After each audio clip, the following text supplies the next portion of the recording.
శుక్లాంబరధరం విష్ణుం శశివర్ణం చతుర్భుజం ప్రసన్నవదనం ధ్యాయేత్ సర్వవిఘ్నోపశాంతయేత్. గురుర్బ్రహ్మా గురుర్విష్ణుః గురుర్దేవో మహేశ్వరః గురుః సాక్షాత్ పరబ్రహ్మ తస్మై శ్రీగురవే నమః. వ్యాసాయ విష్ణురూపాయ వ్యాసరూపాయ విష్ణవే నమో వై బ్రహ్మనిధయే వాసిష్ఠాయ నమో నమః. కూజంతం రామ రామీతి మధురం మధురాక్షరం ఆరుహ్య కవితాశాఖాం వందే వాల్మీకికోకిలం. శృతిస్మృతిపురాణానాం ఆలయం కరుణాలయం నమామి భగవత్పాదశంకరం లోకశంకరం. వాగర్ధావివ సంపృక్తౌ వాగర్ధప్రతిపత్తయే జగతః పితరౌ వందే పార్వతీపరమేశ్వరౌ. సూక్తిం సమగ్రేతున స్వయమేవ లక్ష్మీః శ్రీరంగరాజమహిషీమధురైః కటాక్షైః. వైదగ్ధ్యవర్ణగుణగుంభనగౌరవైర్యాం కండూలకర్ణకుహరాः కవయోధయంతి. హైమోర్ధ్వపుండ్రమజహన్మకుటం సునాసం మందస్మితం మకరకుండలచారుగండం. బింబాధరం బహుళదీర్ఘకృపాకటాక్షం శ్రీవేంకటేశముఖమాత్మని సన్నిధత్తాం. విమలపటీ కమలకుటీ పుస్తకరుద్రాక్షశస్తహస్తపుటీ కామాక్షీ పక్ష్మలాక్షీ కలిత విపంచీ విభాసి వైరించీ. మనోజవం మరుతతుల్యవేగం జితేంద్రియం బుద్ధిమతాం వరిష్టం వాతాత్మజం వనరయూథముఖ్యం శ్రీరామదూతం శిరసా నమామి. ఆపదామపహర్తారం దాతారం సర్వసంపదాం లోకాభిరామం శ్రీరామం భూయో భూయో నమామ్యహం. నారాయణం నమస్కృత్య నరం చైవ నరోత్తమం దేవీం సరస్వతీం వ్యాసం తతో జయముదీరయేత్. హరి ఓం. హరి ఓం. పరమేశ్వర స్వరూపైన సభకి నమస్కారం. నిన్నటి రోజు ప్రారంభోపన్యాసంలో వేంగీ దేశాన్ని రాజమహేంద్రవరాన్ని రాజధానిగా తీసుకుని పరిపాలించినటువంటి రాజరాజ నరేంద్రుని యొక్క కోరిక మేరకు నన్నయ భట్టారకుడు, భట్టారక శబ్దం గౌరవాన్ని సూచిస్తుంది. లలితాపరా భట్టారిక, క్రోధ భట్టారక, శృంగార భట్టారక, అలా నన్నయ భట్టారక అంటే గౌరవనీయమైన వ్యక్తి, పూజనీయమైన వ్యక్తి అని. నన్నయ భట్టారకుణ్ణి ప్రార్థన చేస్తే ఆయన అత్యంత వినయంతో మహాభారతాన్ని ఆంధ్రీకరించడం అనేటటువంటిది అంత తేలికైన విషయం కాదు. కానీ నేను ఎవరికి నమస్కారం చేసి ఎవరి అనుగ్రహాన్ని పొందితే మహాభారతాన్ని ఆంధ్రీకరించడం సాధ్యమవుతుందని ఆయన నమ్మారు. అటువంటి దేవతాస్వరూపాలకన్నిటికీ నమస్కారం చేసి వాల్మీకి మహర్షికి, వేదవ్యాస భగవానుడికి నమస్కారం చేసి భాగవతాన్ని ఆంధ్రీకరించడం ప్రారంభం చేశారు. ఆయన ఆ ఆంధ్రీకరణ ప్రారంభం చేసినటువంటి సందర్భంలో మహాభారతం చెప్పబడినటువంటి విధానం గురించి ప్రారంభం చేస్తారు. మనకి ఆంధ్ర మహాభారతాన్ని పరిశీలనం చేస్తే మొట్టమొదట ఈ భారతాన్ని చెప్పడం మొదలుపెట్టినటువంటి వాడు సౌతి. తరువాత మళ్ళీ కథ కొంత దూరం వెళ్ళిన తరువాత జనమేజయ సర్పయాగం పూర్తయిపోయిన తర్వాత మళ్ళీ కథాభాగాన్ని చెప్పడం మొదలు పెట్టేటటువంటి వాడు వైశంపాయనుడు. కాబట్టి ముందసలు మహాభారతం ఎక్కడ చెప్పడం అన్నది భూమండలం మీద జరిగిందో, ఎక్కడ మొట్టమొదటిసారి భారత ప్రవచనం జరిగిందో అటువంటి పవిత్రమైన ప్రదేశమేదో దాని గురించి నన్నయ్య గారు ప్రారంభం చేస్తున్నారు. ఆయన అంటారు, నైమిషారణ్య పుణ్యక్షేత్రమున కులపతి శౌనకొండను పరమమౌని బ్రహ్మర్షి గణ సముపాసితుండై సర్వలోక హితార్థంబు లోకనుతుడు 12 వార్షికోత్తమ సత్రయాగంబుముగి చేయుచున్న అమ్మునుల కడకు వచ్చి తానుగ్రశ్రవసుడను సూతుడు రౌమహర్షని సుపౌరాణికుండు పరమభక్తితో ప్రణమిల్లియున్న ఆ కథకు వలన ముని నికాయమెల్ల వివిధ పుణ్యకథలు వినువేట్క అతని పూజించి అపరిమిత విశేష విధులా అని ప్రారంభం చేశారు. దీన్ని మొట్టమొదట నైమిషారణ్యము అనబడేటటువంటి ప్రదేశంలో ఈ మహాభారత ప్రవచనం జరిగింది. మనకి భారతదేశంలో అత్యంత ప్రఖ్యాతమైనటువంటి ప్రదేశములు అనేకమున్నాయి. అందున విశేషించి మిగిలినటువంటి ప్రాంతాలలో అంటే భూమండలంలో భరతఖండాన్ని మినహాయిస్తే అరణ్యంలోకి వెళ్ళడం, అరణ్యంలో ఉండడం అనేటటువంటి సంప్రదాయం మీకు కనపడదు. కానీ ఒక్క భారతదేశంలో మాత్రం ఋషులు తమంత తాముగా కోరి కోరి అరణ్యంలో ఉంటూ ఉంటారు. అక్కడ ఆశ్రమ నిర్మాణం చేసుకుని పరమ ప్రశాంతమైనటువంటి వాతావరణంలో తపస్సు చేస్తూ శిష్యుల్ని పోషిస్తూ శిష్యులకి విద్య నేర్పుతూ వారు అరణ్యంలో నివసించినటువంటి కారణం చేత అరణ్యంలో క్రూర మృగాలు కూడా ఒకదాని పట్ల ఒకదానికున్న క్రౌర్యాన్ని మరచిపోయి అత్యంత ప్రేమతో ప్రవర్తించగలిగినటువంటి తపో వైభవాన్ని ప్రకటించి అసలు అరణ్యము అన్న మాటకి ఒక కొత్త శోభని సంతరింపచేశారు. అందుకే మీకు పౌరాణిక వాంగ్మయాన్ని పరిశీలనం చేస్తే అంత పరమ పవిత్రమైనటువంటి అరణ్యముల పేర్లు కొన్ని వినపడతాయి. అందులో దండకారణ్యము, అది ప్రత్యేకించి శ్రీరామాయణ కాలంలో రామచంద్రమూర్తి ఎందరో ఋషుల్ని దర్శనం చేసినటువంటి ప్రాంతం. దండకారణ్యము, ధర్మారణ్యము, చంపారణ్యము, సైంధవారణ్యము, పుష్కరారణ్యము, నైమిషారణ్యము, ఇలా ఎన్నో అరణ్యాలు. ఈ అరణ్యాలన్నీ కూడా ఋషి స్పర్శ కలిగినవి. అరణ్యము అనేటప్పటికీ క్రూర మృగాలు ఉంటాయి, బాబాయ్ అక్కడికి వెళ్ళకూడదనేటటువంటి భీతితో ఉంటారు మిగిలిన వాళ్ళు. కానీ ఒక్క భరతఖండంలో ఉన్న గొప్పతనం ఏంటంటే అటువంటి చోటికి వెళ్ళి వీళ్ళు తపస్సు చేస్తే క్రూర మృగాలు వాటికి సహజంగా ఉండేటటువంటి వైరాన్ని మరిచిపోయి అత్యంత ప్రేమతో కలిసిమెలిసి ఉండేవి. అగస్త్య మహర్షి గురించి మీరు కాశీఖండంలో చదివినా అక్కడ వరకెందుకు శంకరాచార్యుల వారి యొక్క జీవితం గురించి చదివినప్పుడు శృంగగిరి పీఠం పెట్టిన ప్రదేశానికి వారు వెళ్ళినప్పుడు మొట్టమొదటిసారి ఒక పాము కప్పకి పడగపట్టి కాపాడి సేద తీర్చడం చూశారు. పరస్పరం శత్రుత్వం కలిగినటువంటి ప్రాణులు కప్ప పాము, అటువంటి కప్పకి పాము పడగపట్టి సేద తీర్చడం ఏమిటి అని వారు అంతర్ముఖులై ఆలోచించారు. ఆయన ఒక్కసారి దివ్య దృష్టితో చూశారు. దివ్య దృష్టి అన్న మాట ఒకటి మనకి తరచుగా కనపడుతూ ఉంటుంది వాంగ్మయంలో. దృష్టి అన్న మాటకు అర్థం ఈ మాంసనేత్రము చూడగలిగినంత ఎంతవరకు చూడగలదో అంతవరకు చూడగలిగి ఉండడం. అది సాధారణంగా లోకంలో మనుష్య ప్రాణులందరికీ ఒకేలా ఉంటుంది. ఏదో కొద్దిగా కనుచూపు యందు దోషం వచ్చిన వాళ్ళ గురించి నేను మాట్లాడటం లేదు, మామూలుగా అందరికీ ఒక్కలాగే ఉంటుంది. కానీ మనుష్య ప్రాణికి ఎటువంటి దృష్టి ఉంటుందో అన్ని ప్రాణులకు అటువంటి దృష్టి ఉంటుంది అని చెప్పడానికి వీలుండదు. ఎందుకంటే ఎక్కడో ఎగురుతున్నటువంటి గ్రద్ద భూమి మీద వెడుతున్నటువంటి చిన్న కోడి పిల్లని చూసి ఇంత నిటారుగా ఇలా వచ్చి కొడితే ఈ కోడి పిల్ల నాకు దొరుకుతుంది అని ఆకాశంలోంచి ఒక్కసారి భూమండలం మీదకి రాగలదు. అంత పైనుంచి చూడగలిగిన చిన్న కంటితో ఉంటుంది గ్రద్ద. ఒక్కొక్క దాని దృష్టి ఒకలా ఉంటుంది. బాహ్యంలో మాంసనేత్రానికి చూడగలిగినటువంటి శక్తి సామాన్యంగా పిలువబడేటటువంటి దృష్టి.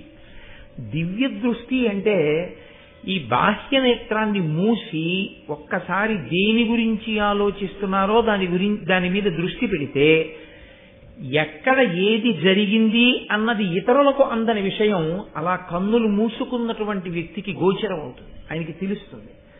అలా చూడగలిగినటువంటి శక్తి తపస్సు చేత సాధింపబడుతుంది. అది అందరికీ కన్నులు మూసుకుంటే దొరికే విషయం కాదు. అది అటువంటి తపోశాలురైన మహర్షులు ఒక్కసారి భ్రూమధ్యమునందు దృష్టిని కేంద్రీకరించి ఏం జరిగింది అని వారు కన్నులు మూసుకుంటే ఏది జరిగిందో వారికి కరతలామలకం అయ్యేది. కంచికామకోటి పీఠాధిపత్యం చేసి నడిచే దేవుడిని పేర్గాంచినటువంటి చంద్రశేఖరేంద్ర సరస్వతి స్వామి వారు ఒక్కసారి ఇలా కన్నులు మూసుకుంటే తన దగ్గరికి ప్రసాదం పట్టుకుని వచ్చినటువంటి వ్యక్తి ఎక్కడో ఒక చోట చేయించుకున్నటువంటి రుద్రాభిషేకంలో ఏ బ్రాహ్మణుణ్ణి అవమానం చేశారో ఆ బ్రాహ్మణుడు దేవాలయంలో ఈశ్వరుడికి వెళ్లి ఏం చెప్పుకున్నాడో ఆ చెప్పుకున్న ఆయన ఎంత బాధపడి ప్రాణం విడిచిపెట్టేశాడో కూడా ఆయన తెలుసుకుని ఆ పూట భిక్ష కూడా విడిచిపెట్టేసిన రోజులున్నాయి. మహాత్ములు తమ తపశ్శక్తి చేత బాహ్యనేత్రమును మూసి అంతర్నేత్రముతో చూడగలిగిన శక్తితో ఉంటారు. దాన్ని దివ్య దృష్టి అని పిలుస్తారు. కాబట్టి ఒక్కొక్కరిది ఒక్కొక్క దృష్టి, ఒక్కొక్క శక్తితో కూడినటువంటి దృష్టికోణము కలిగినటువంటి వారై ఉంటారు. మనకి శంకర భగవత్పాదులు అలా ఒక్కసారి అంతర్ముఖులై చూశారు. ఈ పాము కప్పని పడగబట్టి ఎలా కాపాడగలుగుతోంది, ఎందువల్ల వచ్చింది, రెండు పరస్పర శత్రుత్వం ఉన్న ప్రాణులు ఇంత ప్రేమతో ఇక్కడ ఎందుకు మెలగగలిగాయి. ఆయనకు అర్థమైంది. ఎప్పుడో త్రేతాయుగంలో అక్కడ ఋష్యశృంగ మహర్షి తపస్సు చేశారు. త్రేతాయుగంలో ఋష్యశృంగుడు తపస్సు చేసిన కారణం చేత కలియుగంలో శంకర భగవత్పాదాచార్య స్వామి వారు నడిచేసరికి కూడా ఆ తపస్సు యొక్క ప్రకంపనల చేత, తత్ప్రభావము చేత అక్కడ ఉన్నటువంటి ప్రాణులు సహజంగా ఉండేటటువంటి వైరాన్ని మరిచిపోయి తిరగగలిగాయి. అంటే ఒక్కొక్క మహానుభావుడు అరణ్యంలో తపస్సు చేసినటువంటి కారణం చేత యుగం మారిపోయినా కూడా ఆ అరణ్యములు అంత శోభస్కరమైన ప్రదేశములుగా నిలబడిపోయాయి. ఇది అనన్య సామాన్యమైనటువంటి ప్రక్రియ. ఇది ఒక్క భారతదేశంలో ఋషులకు మాత్రమే చెందినటువంటి అత్యంత పవిత్రమైన సంప్రదాయం. అటువంటి ఋషి సంప్రదాయానికి మనం వారసులం. అంత పవిత్రమైనటువంటి ప్రదేశాలు. అందున ప్రత్యేకించి నైమిషారణ్యము వెళ్లి తపస్సు చేయడం చేత అటువంటి శక్తి పొందినది కాదు. కలియుగ ప్రారంభంలో మహర్షులు వెళ్లి అడిగారు చతుర్ముఖ బ్రహ్మగారిని, నువ్వు సృష్టికర్తవి, నీకు యుగలక్షణం బాగా తెలుసు, భూమండలం అంతా కూడా కలి యొక్క ప్రభావం ఉంటుంది. కలి యొక్క ప్రభావం ప్రధానంగా ఎవరి మీద ఉంటుంది అంటే, కలికి లొంగిపోయిన వాడి మీద కలి తన ప్రభావం చూపించవలసిన అవసరం ఉండదు. కలికి ఎవడు లొంగకుండా నిలబడి ఈశ్వరుడి పాదములు పట్టుకున్నాడో వాణ్ణి పడగొట్టడానికే కలి ప్రయత్నిస్తాడు. కాబట్టి మేము ఇప్పుడు భూమండలంలో ఎక్కడ కూర్చుని తపస్సు చేసినా కలి ప్రభావం మా మీద ఉంటుంది. కాబట్టి తపస్సు అసలు నిలబడుతుందన్న ధైర్యం లేదు.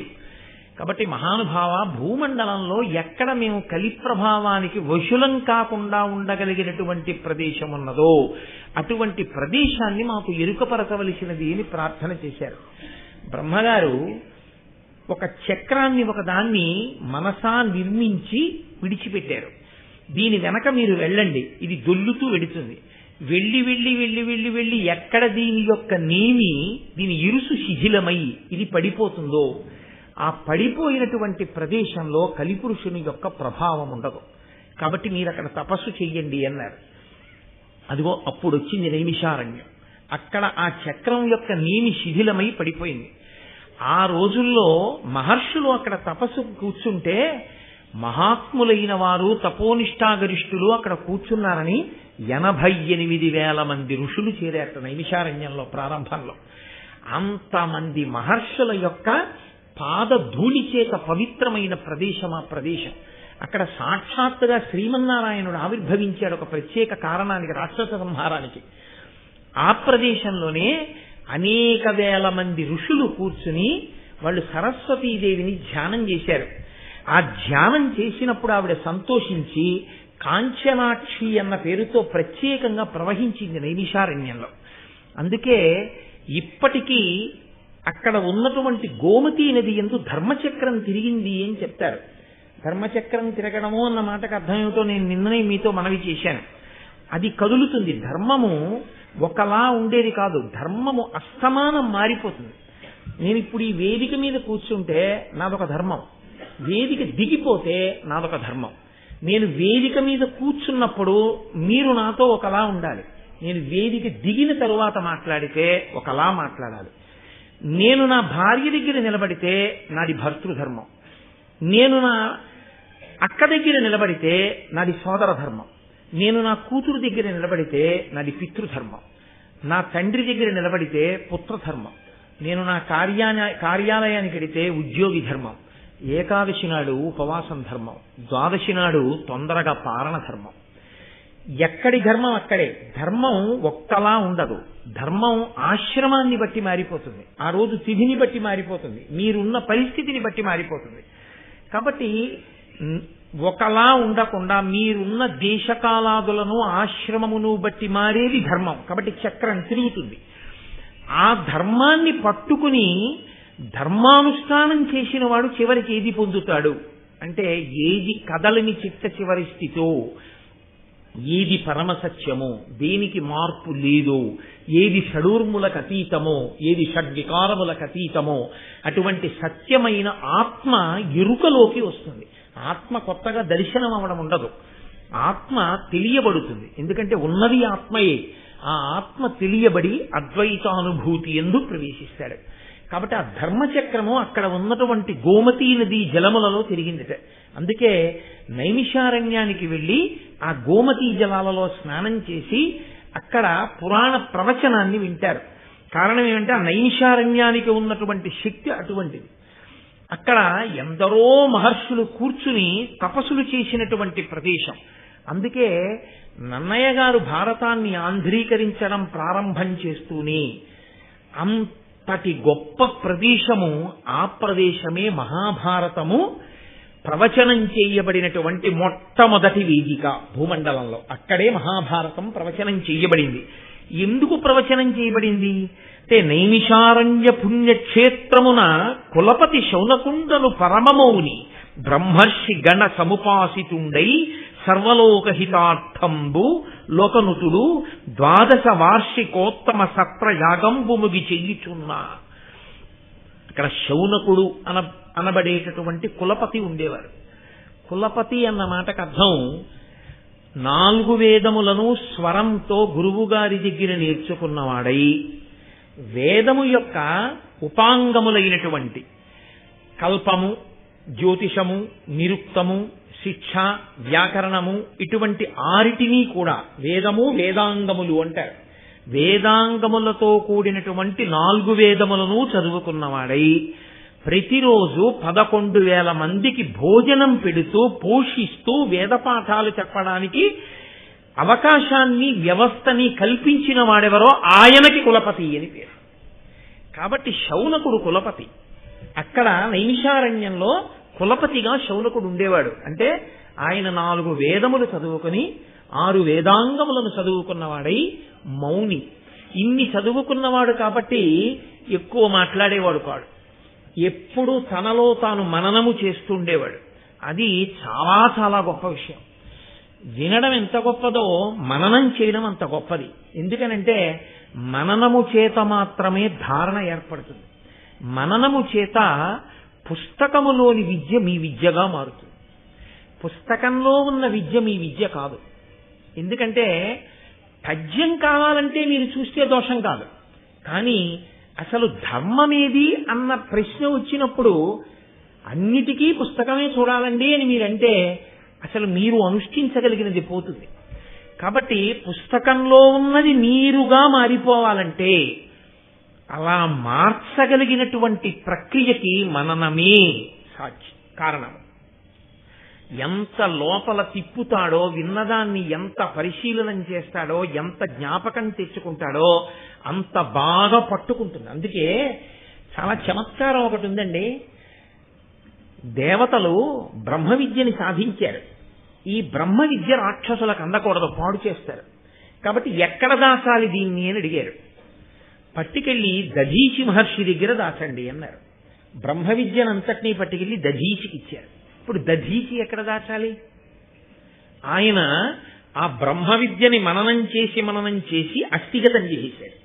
ఆయన ఎముకలలోకి పెట్టేసుకున్నాడు. ఇప్పుడు ఆయన ఎముకలతో చేయబడిన వజ్రాయుధాన్నే ఇంద్రుడు పట్టుకుంటాడు. అంటే ఇంద్రుడి చేతిలో ఉన్నదేది అంటే బ్రహ్మ విద్య ఆయన చేతిలో ఉంటుంది.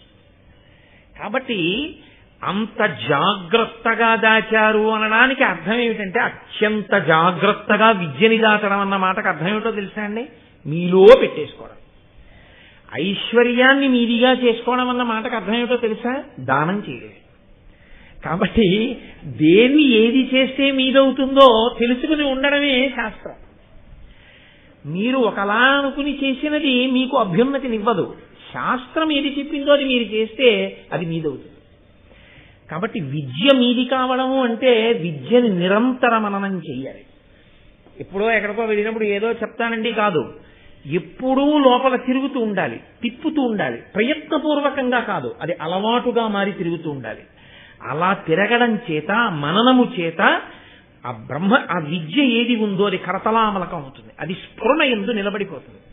ఆ నిలబడినది ఏదుందో అంతిమ శ్వాస యందు స్మరణ దాని యందు నిలబడుతుంది. అది అభ్యున్నతి కారకమవుతుంది. ఇది లలితా సహస్రనామ స్తోత్రంలో ధన్య అన్న నామానికి భాస్కరరాయల వారు వ్యాఖ్యానం చేస్తూ చిట్ట చివరి ఊపిరి ఎవరిది ఎలా వెళ్ళిపోతుందో ఆ వెళ్ళిపోవడం వల్ల మళ్ళీ పునర్జన్మ ఎలా వస్తుందో చెప్పారు ఆయన.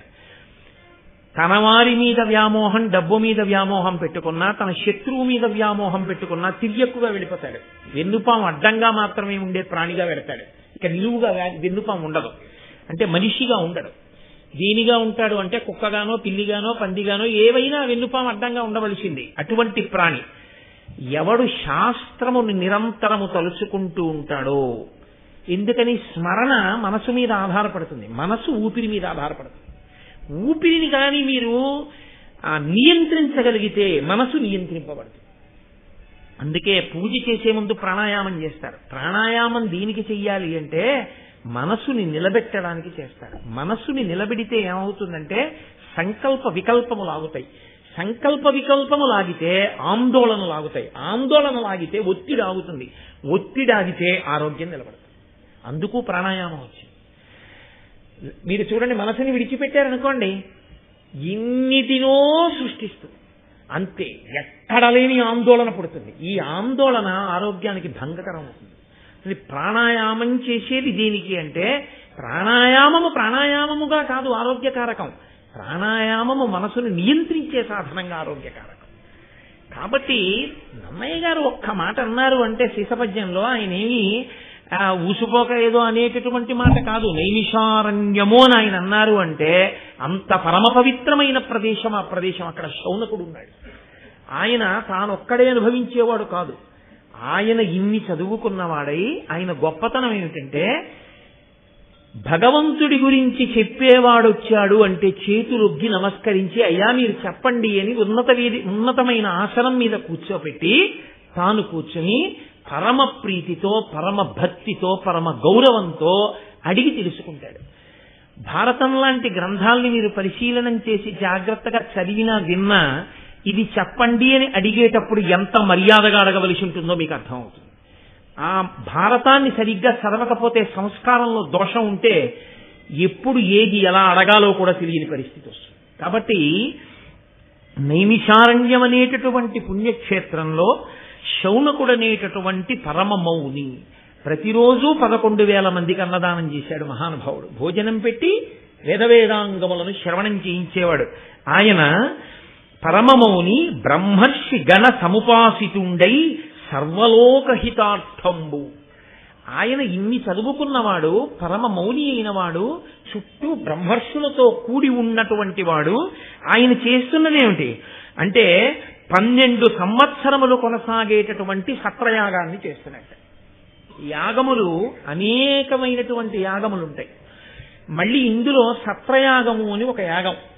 ఈ సత్రయాగం చాలా గమ్మత్తుగా ఉంటుంది. బ్రాహ్మణుణ్ణి దానం పట్టమని చెప్పింది శాస్త్రం. ఏమి బ్రాహ్మణుడే ఎందుకు దానం పుచ్చుకోవడం అంటే ఇచ్చిన పంచెల చాపల్లా తాను కట్టేసుకోకూడదు. పంచెల చాపులు పుచ్చుకుంటే ఒక 5 or 6 తాను కట్టుకోవడానికి ఉంచుకుని మిగిలిన పంచెల చాపులు తీసుకెళ్లి వేరే ఉంచాలి. ఉంచి దేవాలయంలో శారదా నవరాత్రులు అవుతున్నాయండి అన్నారనుకోండి, దీక్షావస్త్రాలుగా కట్టుకోండి ఋత్విక్కులకి తీసుకొచ్చి ఓ 10 or 15 పంచెల చాపులు ఇచ్చేసేయాలి.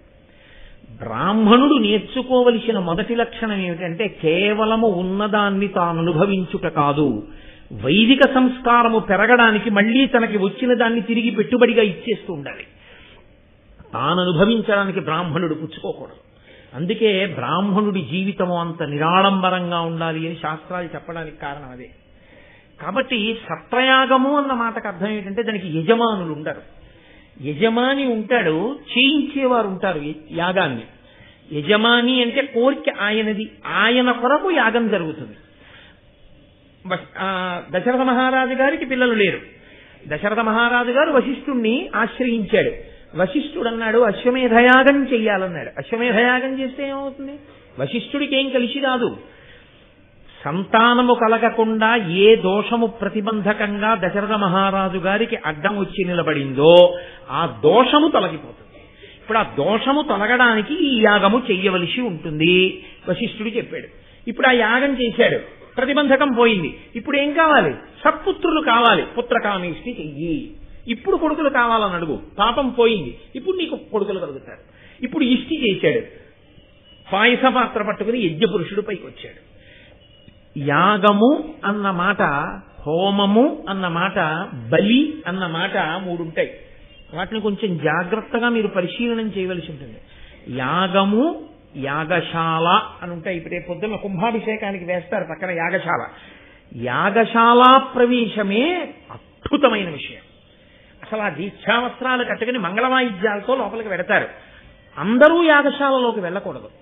యాగశాల చుట్టూ ప్రదక్షిణం చెయ్యాలి మనమందరం. యాగశాలలోకి ఋత్విక్కులు వెడతారు. వెళ్ళి అగ్నిముఖంగా హవిస్సునిస్తారు. ఇచ్చి దేవతల్ని పిలిచి పట్టుకెళ్ళండి అని ఇస్తారు. అంటే వాళ్ళకి అన్నం పెడతారు. అగ్నిముఖంగా వాళ్ళ అన్నం తింటారు. వాళ్ళ అన్నం తినడానికి వచ్చి కూర్చుంటారు. ఇవాళ మంది పిలుస్తారు, వీళ్ళు అన్నం పెడతారని.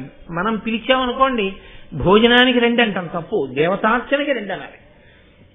వచ్చి కూర్చుంటే అయ్యా వడ్డించేస్తున్నాం కూర్చోండి అంటే, వడ్డించేస్తున్నాం కూర్చోండి అంటే ఎందుకు కూర్చున్నాడు? భోజనం పెడతారని కూర్చున్నాడు. అలాగే యాగశాల నిర్మాణం చేసి నాందీ ప్రస్తావన చేసేస్తే దేవతలు వచ్చి కూర్చుంటారు హవిస్సు కోసం. అందుకని యాగశాలలోకి అందరూ వెళ్లరు. దానికి తగిన నియమపాలనం చేసేవాళ్ళు దీక్షితులు. అందుకే యాగం చేస్తేనే దీక్ష అన్న పేరు వచ్చింది. దీక్షావస్త్రాలు కట్టుకుని వాళ్ళు యాగశాలలోకి వెడతారు. అటువంటి హోమగుండం, ఆ హవిస్సు, ఋత్విక్కులు, దేవతలు అందరూ ఆ యాగశాలలో కూర్చున్నారు కాబట్టి యాగశాలకి ప్రదక్షిణం చేస్తారు. ఇప్పుడు దేవతలందరికీ ప్రదక్షిణం అయిపోతుంది. వారిని కుడి భుజం వైపు కుంచుకుని తిరిగాడు కాబట్టి ప్రదక్షిణము అన్న మాటకు అర్థం ఏమిటంటే, ఇటుపక్క నుంచి మీరు అటుపక్కకు వచ్చినా ఈ మధ్యలో ఉన్న వస్తువు మీ ఎడం భుజం వైపుకి మారకూడదు. అలా మారకుండా ఉంటే, నేను ఇప్పుడు అటు వచ్చి నించున్నాను అనుకోండి, ఈ వేదిక నాకు కుడి భుజం వైపుకు ఉంటుంది. నేను ఇటుపక్కకు వచ్చి నించున్నాను అనుకోండి, వేదిక నాకు ఎడం భుజం వైపుకు ఉంటుంది. ఎడమ భుజం వైపుకి ఉన్నది అంటే పూజనీయత తరిగిపోతుంది. కుడి భుజం వైపుకు ఉన్నది అంటే పూజనీయత పెరుగుతుంది. ప్రదక్షిణం ఎందుకు చేస్తారంటే, గుండ్రంగా తిరిగి వస్తున్నా ఈ వస్తువు మాత్రం నా కుడి భుజం వైపే ఉండాలి.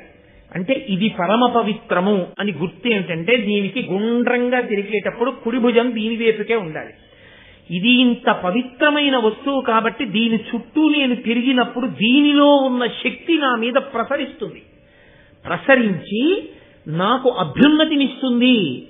మీరు ఒక దేవాలయానికి ప్రదక్షిణం ఎందుకు చేస్తారంటే, దేవతామూర్తి కింద యంత్రం ఉంటుంది. ఆ యంత్రం తన శక్తిని చిమ్ముతూ ఉంటుంది చుట్టూను. మీరు మౌనంగా ప్రదక్షిణం చేయాలి. ఊసుపోని కబుర్లు చెప్తూ సెల్ ఫోన్ చెవిలో పెట్టుకుని ప్రదక్షిణాలు చేస్తే ఉన్న ఫలితం రాదు కదా. దేవాలయాలకు మళ్లీ మళ్లీ కుంభాభిషేకాలు చేయాల్సి వస్తుంది. కాబట్టి కలియుగంలో దేవాలయాల యొక్క శక్తి క్షీణించిపోవడానికి కారణం అదే. అమర్యాదతో కూడినటువంటి నడవడి దేవాలయంలో. కుడి భుజం వైపుకి దేవాలయం యొక్క గోడని ఉంచి చుట్టూ తిరుగుతాడు మౌనంగా. అప్పుడు ఆ యంత్రము యొక్క శక్తి తన మీద పడుతుంది. అందుకే ప్రతిరోజు దేవాలయానికి ప్రదక్షిణం చేస్తారు. మీరు రామాయణ మహాకావ్యాన్ని చదివితే ప్రతి చోట రామచంద్రమూర్తి ఎక్కడెక్కడ పూజనీయమైన వస్తువు కనపడితే అక్కడక్కడ ప్రదక్షిణం చేసి వెడతాడు, అప్రదక్షిణంగా వెళ్ళడు. మహాభారతంలో మీరు విరాట పర్వం చూస్తే అర్జునుడు యుద్ధ భూమిలోకి వచ్చి నిలబడితే ఆ సారథి ఉత్తరకుమారుడితో చెప్తాడు, నీవు రథం నడిపేటప్పుడు ఎప్పుడూ ద్రోణాచార్యుల వారికి కాని భీష్మాచార్యుల వారికి కాని నా ఎడంభుజం వైపుకి వాళ్ళ రథాలు ఉండేటట్టు తోలకుసుమా. వారు పూజనీయులు, మహానుభావులు, వారు నా గురువు, వారు నాకు పరమేశ్వర స్వరూపుడు. వారు నా ఎడంభుజం వైపుకు ఉండకూడదు. ఎప్పుడు నా రథం వెళ్ళినా నా రథానికి వారు కుడి పక్కన ఉండేటట్టు రథం నడుపు అంటాడు. అంతటి ధర్మైకమూర్తులు కాబట్టే వాళ్ళు అంతటి విజయాన్ని సాధించారు, అంతటి మహోజ్వలమైనటువంటి స్థితిని పొందగలిగారు. కాబట్టి ఆచరణాత్మకమై ఉంటుంది. అదే ధర్మము అన్న మాటకు అర్థము అని నేను మీతో తరచూ ప్రస్తావన చేస్తూ ఉంటాను. కాబట్టి ఆయన సత్రయాగం చేశాడు. సత్రయాగంలో యజమాని కొరకు చెయ్యరు యాగాన్ని. ఎవరు ఋత్విక్కులుగా ఉన్నారో వారే యజమానులుగా ఉంటారు. అంటే వారే చేస్తారు, వారే కోరికను కూడా కోరుతారు. ఇప్పుడు శౌనకుడికి కోరికే ఉంటుంది. శౌనకుడు ఉన్న చోట చేరిన వాళ్ళకి కోరికే ఉంటుంది. వాళ్ళందరూ కలిపురుషుడి యొక్క ప్రభావం మా మీద పడకూడదు, ఈశ్వరానుగ్రహం కావాలి అని అక్కడ కూర్చున్న వాళ్ళు. అక్కడ కూర్చున్న వాళ్ళు విచారించవలసి వస్తే దేని గురించి విచారించాలి? అయ్యో మేమంటే ఈ నైమిషారణ్యం చేరుకున్నాం, ఈ నైమిషారణ్యంలో ఇక్కడ కూర్చుని మేము జపం చేసుకుంటున్నాం, పురాణ కథలు వింటున్నాం. కానీ పాపం ఎక్కడెక్కడో పుట్టిన వాళ్ళు, సంసారంలో మగ్గిపోతున్న వాళ్ళు ఈ భూమండలం మీద కలిపురుషుడి యొక్క ఉద్ధతికి వాళ్ళు వశులైపోతున్నారే. కాబట్టి ఇప్పుడు లోకము యొక్క ప్రయోజనము కొరకు, లోకమంతా శాంతిగా ఉండాలి, కలిపురుషుడి యొక్క ఉద్ధతి చేత బాధపడకూడదు. కాబట్టి ఇప్పుడు వాళ్ళు యాగం చేస్తే వాళ్ళకి కోరిక లేదు, కాబట్టి యజమాని లేడు, కోరిక లేదు. కాబట్టి ఋత్విక్కులే యజమానులుగా ఉండి 12 సంవత్సరముల దీర్ఘసత్ర యాగం చేస్తున్నాడు శౌనకుడు. ఆ అరణ్యం ఇటువంటిది, ఆ ప్రదేశం ఎటువంటిది, అక్కడ ఉన్న మహాత్ములు ఎటువంటి వారు, అసలు వాళ్ళ మనసులు ఎటువంటివి, వాళ్ళు చేస్తున్న యాగం ఎటువంటిది. అక్కడికి వెళ్ళాడు మహానుభావుడైనటువంటి సౌతి. నన్నయ్య మహానుభావుడు మహాభారతంలో ఆయన్ని సౌతి కథకుడు ఈ 2 పేర్లతో ఎక్కువగా పిలుస్తూ ఉంటారు. మళ్ళీ వైశంపాయనుడు వచ్చేంత వరకు కథలో అలాగే పిలుస్తూ తీసుకుని వెడతారు. ఆయన రోమహర్షణుని యొక్క కుమారుడు, ఉగ్రశ్రవసుడు ఆయన పేరు. ఆయన్ని సౌతి అంటారు. రోమహర్షుడిని కుమారుడైనటువంటి ఈ ఉగ్రశ్రవసుడు ఆ నైమిషారణ్యానికి వచ్చాడు. మళ్ళీ నేను మీతో ఒక 2 మాటలు ప్రస్తావించవలసి ఉంటుంది. ఆయన ఎవరు అన్నది, అక్కడికి ఆయన ఎందుకు వెళ్ళవలసి వచ్చింది అన్నది నేను చెప్పవలసి ఉంటుంది కదా. ఆ వచ్చిన ఉగ్రశ్రవసుని యొక్క తండ్రి గారి పేరు రోమహర్షణుడు. ఆయనకి అసలు రోమహర్షణుడు అన్న పేరు ఎందుకు వచ్చింది, సూతుడు అన్న పేరు ఎందుకు వచ్చింది? సూతుడు అన్న పేరు సాధారణంగా సారథికి అన్వయం చేస్తూ ఉంటారు, లేదా జన్మ చేత కొంతమందిని సూత శబ్దంతో పిలుస్తారు. ఇక్కడ రోమహర్షణుడు సూతుడు, కానీ రోమహర్షణుడు సూతుడు అని చెప్పడానికి కారణం ఏమిటో తెలుసా అండి? అది జాతి సంబంధమైనటువంటి అన్వయం కాదు. మీకు కాశీఖండంలో దీనికి సంబంధించినటువంటి రహస్యాన్ని ప్రస్తావన చేస్తారు. పృథు మహారాజు గారు ఒకానొకప్పుడు ఒక పెద్ద యజ్ఞం చేశాడు. ఆ యజ్ఞగుండంలోంచి ఒక మహాపురుషుడు ఆవిర్భవించాడు. అగ్నికుండ సముద్భూత సూత నిర్మల మానస. ఆయన బయటికి వచ్చినప్పుడు ఆ పృథు చక్రవర్తి యొక్క యజ్ఞగుండంలోంచి ఆయన ఆవిర్భవిస్తే ఆయన్ని పిలిచారందరూ. అగ్నికుండ సముద్భూత, అగ్నిగుండంలోంచి జన్మించిన వాడా, నిర్మల మానస, నిర్మలమైన మనస్సు కలవాడా అని పిలిచారు. ఈయన వేదవ్యాసునికి శిష్యుడయ్యాడు. శిష్యుడై పురాణ వాంగ్మయాన్నంతటినీ కూడా, 18 మహాపురాణములనన్నింటినీ కూడా వేదవ్యాసుడి వలన ఉపదేశంగా పొందాడు. పొంది ఈ పురాణములనన్నిటినీ కూడా ప్రవచనం చేయడమే తన యొక్క ప్రధాన ధ్యేయంగా పెట్టుకున్నాడు. ఎందుకు అలా పెట్టుకోవాలి ఆయన అంటే, ఆయనకేదో ఉబుసుపోక చెప్పినటువంటి వాడు కాడు. ఆయన దేనికి చెప్పుకున్నాడు ఈ పురాణాన్ని అంటే, ఆయన చెప్పేటప్పుట పొంగిపోయి ఆ కథలో తాను లీనమైపోయి ఎంత పరవశించిపోయేవాడంటే, లోపల తాను ఏ ఘట్టాన్ని వర్ణిస్తున్నాడో ఆ ఘట్టాన్ని తాను దర్శనం చేసి పరవశించి చెప్పేవట. అంత పరవశంతో ఆయన చెప్తాడు. కాబట్టి సభలో కూర్చున్న వాళ్ళందరికీ కూడా ఆనందంతో పులకలొచ్చి వెంట్రుకలు నిక్కబొడుచుకుని ఉండేటట్టుగా వింటుండేవారు ఆయన చెప్పేటటువంటి ప్రవచనాన్ని. అంత భక్తి కుదురుకునేది ఆయన మాట్లాడితే.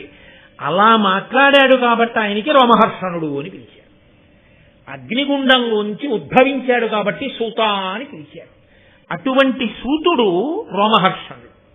ఆ రోమహర్షణుని యొక్క కుమారుడు ఉగ్రశ్రవసుడు.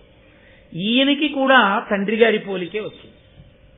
ఈయనకి కూడా ఏమిటి పని అంటే, పురాణ ప్రవచనం చేస్తుంటాడు. ఈ పురాణ ప్రవచనం ఎందుకు చేస్తారో తెలుసా అండి? పురాణ ప్రవచనము భూతద్దం పెట్టి వస్తువుని చూపించడం అంటుంది శాస్త్రం.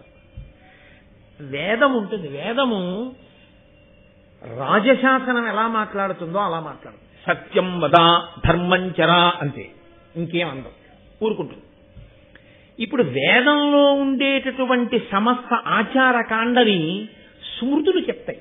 స్మృతి అంటే ఏ ఋషి వాటన్నింటినీ తీసి వేదంలోంచి క్రోడీకరించాడో ఆ ఋషి పేరు మీదుగా స్మృతి వస్తుంది. యాజ్ఞవల్కుడు క్రోడీకరించాడనుకోండి, యాజ్ఞవల్క స్మృతి. గౌతముడు క్రోడీకరిస్తే గౌతమ స్మృతి. మనువు క్రోడీకరిస్తే మనుస్మృతి. ఇలా వస్తాయి. ఈ స్మృతికి ఆధారం శృతే, వేదమే. వేదం నుంచే తీస్తారు. కాబట్టి శృతేరివార్థం స్మృతిరన్వగచ్చత్ అంటాడు కాళిదాసు. ఆవు వెంట దూడ ఎలా వెడుతుంది అంటే శృతి వెంట స్మృతి వెళ్ళినట్టు అన్నాడు దిలీపుడి కోసం అని చెప్పి ఆయన మా దిలీపుడు మహానుభావుడు ఆ గోవుని రక్షణ చేసినటువంటి సందర్భంలో కాళిదాస మహాకవి రఘువంశ మహాకావ్యంలో ఈ ప్రయోగం చేస్తాడు. శృతేరివార్థం స్మృతిరన్వగచ్చత్ అని. ఆవు వెంట దూడ వెళ్ళిపోయినట్టు వేదం ఏం చెప్పిందో దాన్నే స్మృతులు చెప్తాయి. కానీ అక్కడక్కడక్కడక్కడ చెప్పిన విషయాలన్నీ తీసి ఋషి క్రోడీకరిస్తాడు. క్రోడీకరించి చెప్తే దాన్ని స్మృతి అంటారు. ఇప్పుడు శృతి స్మృతి ఈ రెండు ఏం చెప్తాయంటే మనం ఎలా ప్రవర్తించాలో ప్రామాణికంగా మనకి చెప్తాయి, ఈశ్వరవాక్కు కాబట్టి. కానీ దాని మీద మనకి బాగా బుద్ధి కుదురుకోవాలనుకోండి, పురాణం వినాలి. పురాణం వింటే వేదాన్ని స్మృతిని విన్నట్టే. ఎందుకని? ధర్మంచరా, నువ్వు ధర్మమునే అనుష్ఠించు. ధర్మమే అనుష్ఠిస్తే ఏమవుతుందండి? రామాయణం విని నీకు అర్థమవుతుంది ధర్మం అంటే ఏమిటో, ఎలా రక్షిస్తుందో. ఇప్పుడు వేదంలో ధర్మంచరా అన్న మాటని రామాయణ మహాకావ్యం రామచంద్రమూర్తి యొక్క జీవితంగా సమర్థించి చూపించి మీకు ధర్మమునందు పూనిక కల్పిస్తుంది. అయితే మళ్ళీ పురాణానికి చరిత్రకి ఓ తేడా ఉంటుంది. పురాణంకి చరిత్రకి ప్రధానమైన వ్యత్యాసం ఎక్కడుంటుందంటే ఒక వ్యక్తి పుట్టుక, ఒక వ్యక్తి పెరుగుదల, ఒక వ్యక్తి మరణము వరకే చరిత్ర మాట్లాడుతుంది. కృష్ణదేవరాయల వారు ఎప్పుడు పుట్టారు, ఎలా పెరిగారు, ఎన్ని విజయాలు సాధించారు, వెంకటరమణుని ఎలా సేవించారు, ఎలా మరణించారు, ఇవి చెప్తుంది. అది పురాణం చెప్పింది అనుకోండి. కృష్ణదేవరాయల వారి జీవుడు కృష్ణదేవరాయల వారిగా వచ్చి ఇంత గొప్ప వాడై ఆంధ్రభోజుడన్న కీర్తి ఎందుకు పొందగలిగాడో చెప్తుంది. కృష్ణదేవరాయల వారి శరీరం పడిపోయిన తర్వాత కృష్ణదేవరాయల వారి జీవుడు ఏమయ్యాడో కూడా చెప్తుంది. అందుకే సర్గశ్చ ప్రతిసర్గశ్చ వంశో మన్వంతరానిచ, అక్కడ సర్గ ప్రతిసర్గ నియమంతో వంశాన్నంతటినీ మన్వంతరములన్నింటినీ వర్ణిస్తూ జీవుడు ఎలా వైక్లభ్యాలు పొంది శరీరాల్ని మార్చుకుని చిట్ట చివరికి ఈశ్వరుడు ఎందుకు చేరాడు అన్న విషయాన్ని వర్ణిస్తుంది. భరతుడు అంతారణ్యానికి వెళ్ళి ఒక లేడీ మీద వ్యామోహం పెట్టుకున్నందుకు మళ్ళీ దేనిగా పుట్టాడు. అప్పుడు ఆ వ్యామోహం ఎలా పోయింది, అదే చరిత్ర అనుకోండి. ఆయన ఒక శరీరంలో ఉన్నంత వరకు మాత్రమే చరిత్ర మాట్లాడుతుంది. అందుకే చరిత్ర ఆత్మోద్ధరణకు హేతువుగా నిలబడుతుందని చెప్పడం కష్టం. కానీ పురాణం మాత్రం ఆత్మోద్ధరణకి హేతు అవుతుంది. శృతి యందు స్మృతి యందు ఉన్నదాన్ని పురాణము భూతద్దంలో పెట్టి చూపిస్తుంది.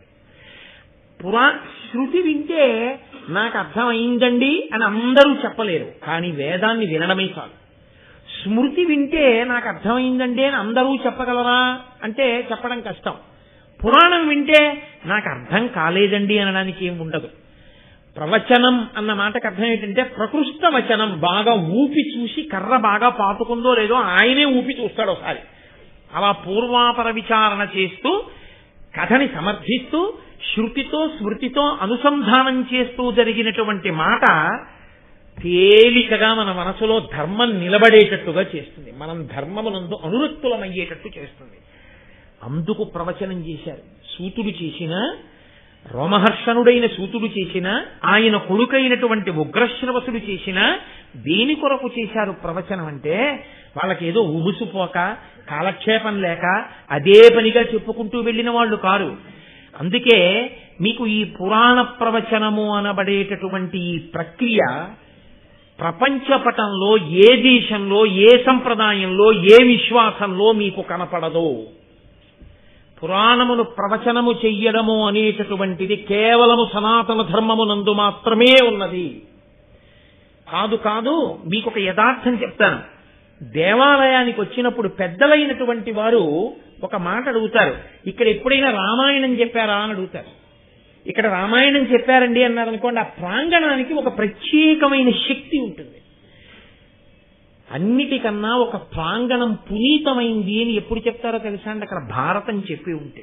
దేవాలయ ప్రాంగణంలో కూర్చుని భారతం చెప్పినా, దేవాలయ ప్రాంగణంలో కూర్చుని భారతం విన్నా, అది సర్వోత్కృష్టమైనటువంటి స్థితిని కల్పిస్తుంది. అందుకే భారతం వినని వారు ఉండరు. దేవాలయ ప్రాంగణంలో కూర్చుని భారతం వినండి అని ఎందుకు చెప్తారంటే, నేను ఇలా అన్నానని మీరు అనుకోవద్దు. ఇదే భారతాన్ని పట్టుకెళ్ళి మీరు ఒక ఆడిటోరియంలో చెప్పారనుకోండి, మీ చెప్పులు పెట్టుకునే స్టాండ్ లేదనో, షూ కీపింగ్ స్టాల్ లేదనో, మీరు చెప్పులు వేసుకుని కూర్చుని వెళ్ళి వింటారు.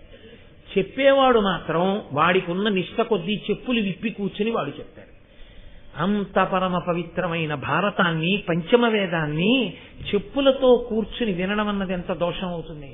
అదే ఒక దేవాలయ ప్రాంగణం అనుకోండి, మీరు చెప్పులు విప్పి లోపలికి వస్తారు. ఈశ్వరుని యొక్క సముఖంలో, ఆయన ఎదురుగుండా, ఆయన సభామంటపంలో కూర్చుని మహాభారతం వినడం అంటే కోట్ల కోట్ల కోట్ల జన్మల తర్వాత తప్ప జీవుడికి ఆ అధికారాన్ని పొందే అదృష్టాన్ని ఇవ్వరు అని శాస్త్రములు తెగేసి చెప్తారు.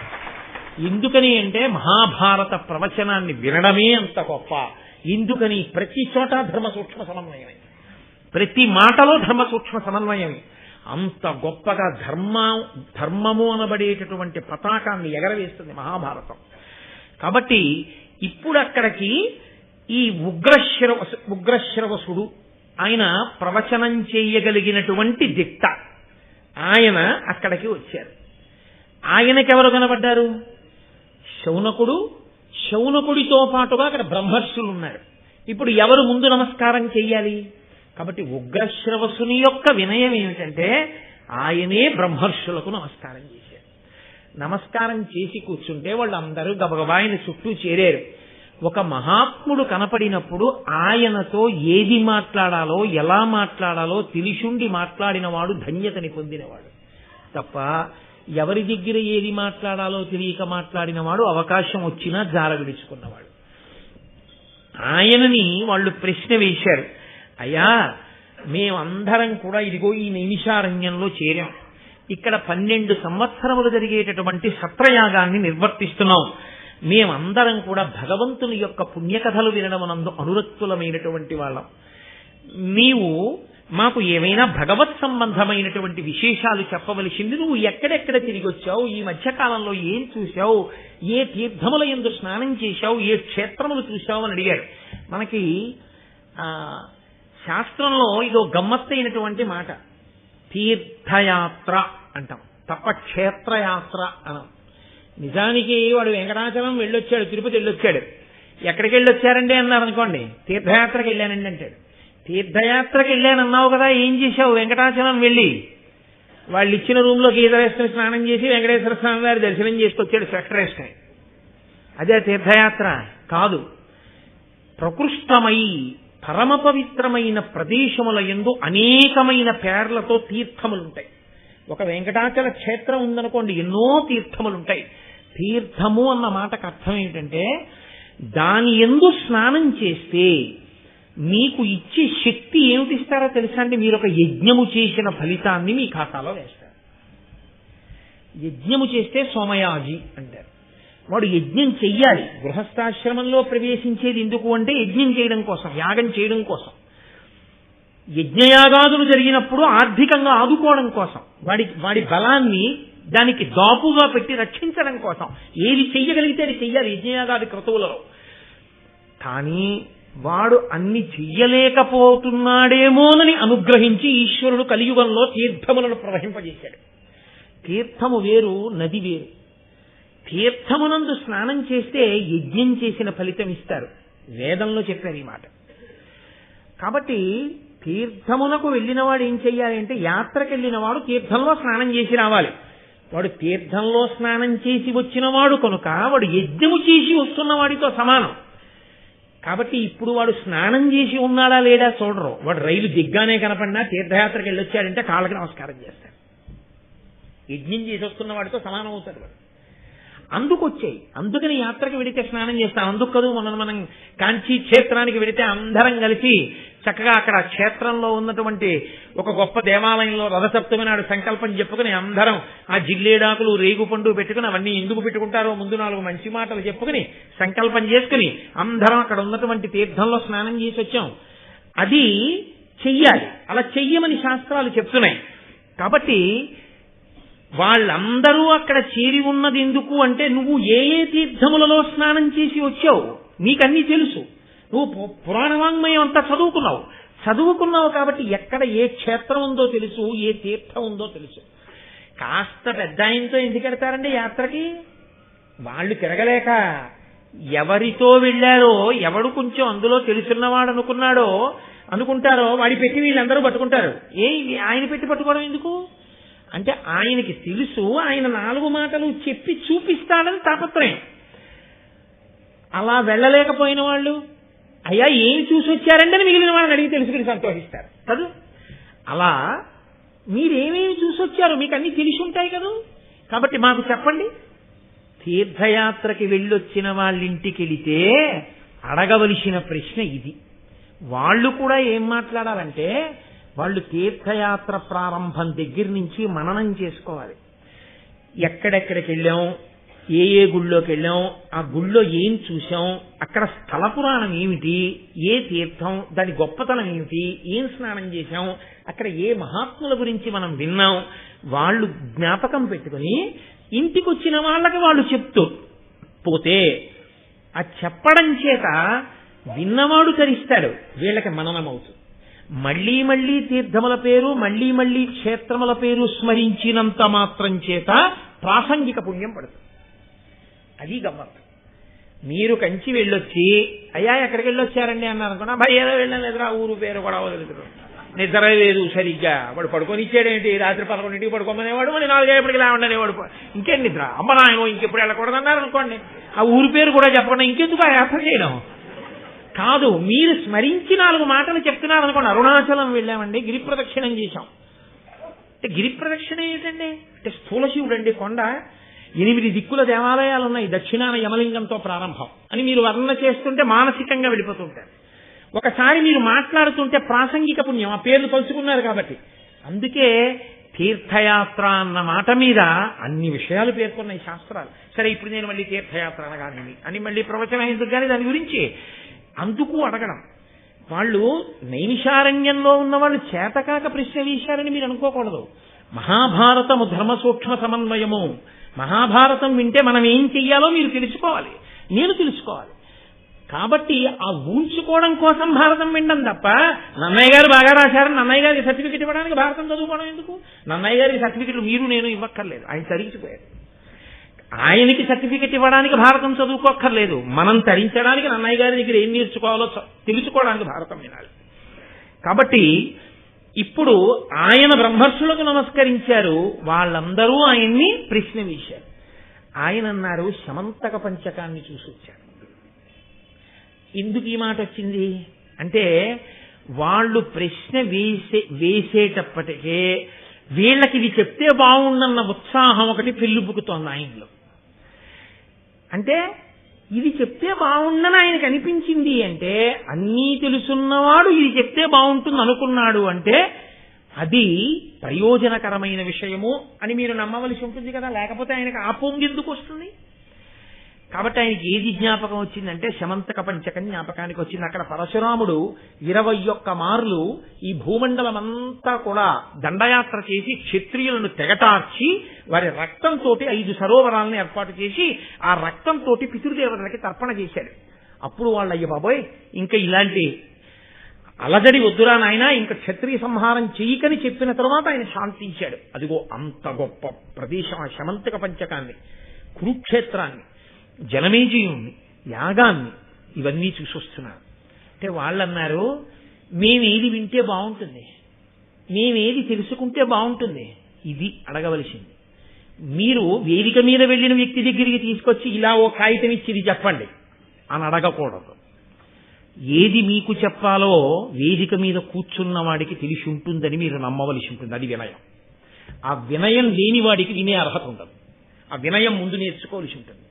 కాబట్టి ఆయన చెప్పాలి, మేము ఏది వింటే బాగుంటుంది, మాకు మీరు ఏది చెప్పాలనుకుంటున్నారో, మాకేది పురుషార్థాన్ని కల్పిస్తుంది, మాకు అటువంటి కథని, అటువంటి గ్రంథాన్ని, అటువంటి ఇతిహాసాన్ని, అటువంటి విషయాన్ని మాకు ప్రవచనం చేయవలసింది మహానుభావ అని వాళ్ళు ప్రార్థన చేస్తే ఆయన అన్నారు మా గురువు మహానుభావుడు, వేదమంతా ఒక రాశిగా పడిపోయి ఉంటే కలియుగంలో ఉండేటటువంటి ఆయుర్దాయాన్ని దృష్టిలో పెట్టుకుని 4 వేదములు చదవగలిగిన వాళ్ళు ఉండరని వేదమును విభాగం చేసి రుక్, యజు, సామ, అధర్వణ వేదములని 4 వేదములుగా విభాగం చేసినటువంటి వేదవ్యాస భగవానుడు 18 పురాణములను వెలయించిన తరువాత పంచమ వేదమైనటువంటి మహాభారతాన్ని రచన చేశాడు. అందులో లేనటువంటి ధర్మ సూక్ష్మం లేదు. భారతం అంతా రచన చేసిన తర్వాత వేదవ్యాసుడే అన్నాడు, నీకు ఎక్కడ ఏ సమస్య వచ్చినా ఏది తెలుసుకోవాలన్నా భారతమే ఆధారం, ఇంతకన్నా ఇంకోటి ఏది ఉందో నాకు చెప్పాడు. కాబట్టి నీకు జవాబు లేనిది లేదు మహాభారతంలో, అన్నీ ఉన్నాయి. నీకు వెతుక్కోవడం రావాలి, నీకు వినడం రావాలి. ఇది కాకుండా కొత్తగా తెలుసుకోవడానికి ఇంకోటి ఉండదు, అన్నీ భారతంలోనే ఉన్నాయి. అన్ని ఆఖ్యానములతో, అన్ని ఉపాఖ్యానములతో, అన్ని విశేషాలతో భారత రచన చేశానని మా గురువు అయినటువంటి మహానుభావుడు వేదవ్యాసుడు పేర్కొన్నాడు.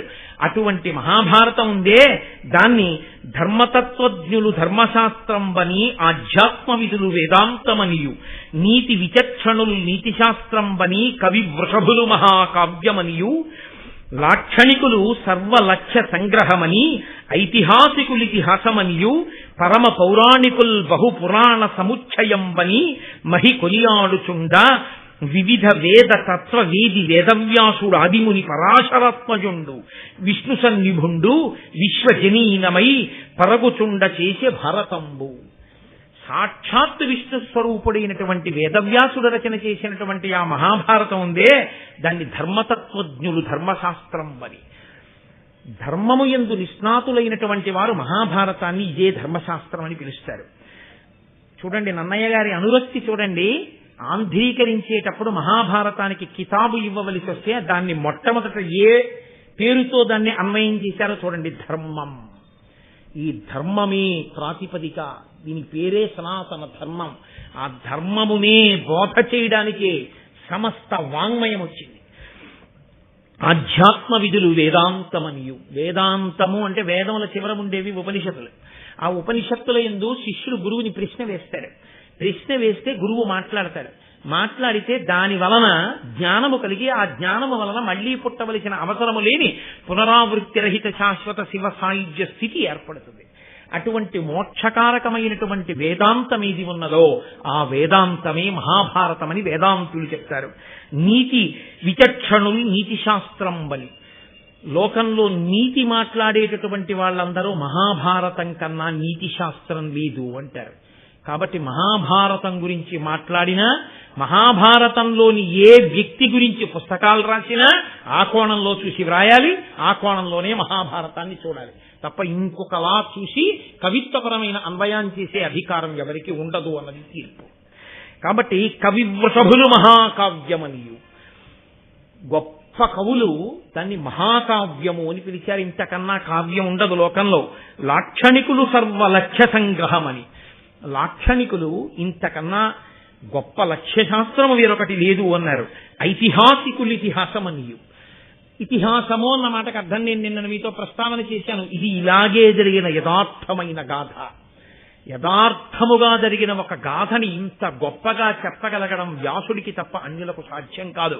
అది భారతంలోనే సాధ్యమైనంత గొప్పగానని ఐతిహాసికులు ఇతిహాసమని పొగుడుతారు. పరమ పౌరాణికుల్ బహుపురాణ సముచ్చయం బని, పురాణములు చదివినటువంటి వారు మహాభారతంలో లేనటువంటి పురాణం లేదు. అన్ని పురాణములలో ఉన్న విశేషాలు మహాభారతంలో వస్తాయని మహాభారతానికి పెద్దపీట వేసి పొగుడుతారు.